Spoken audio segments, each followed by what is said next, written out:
Magandang hapon. Magandang hapon din po, Maestra Britannico. Magsiupo ang lahat. Salamat po. Ngayon, ang tatalakayin natin ay tungkol sa mga Kastila.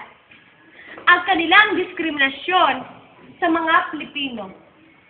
Ngayon, Letlet, sabihin mo nga sa amin kung anong napupuna mo sa ating kapaligiran.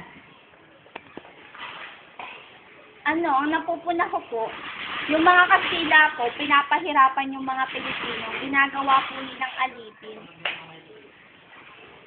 Sa ating kapaligiran, mapupunahan nyo na marami na ang natatakot dahil sa mga nadadakip na mga Kastila.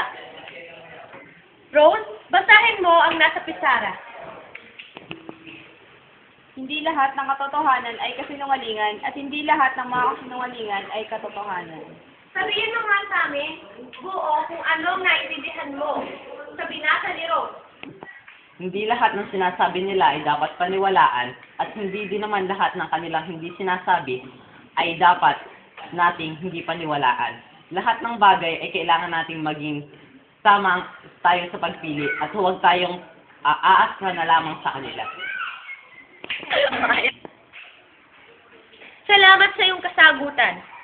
Ngayon, Basilio, maaari ka bang magbigay ng halimbawa tungkol sa pangungusap na ito?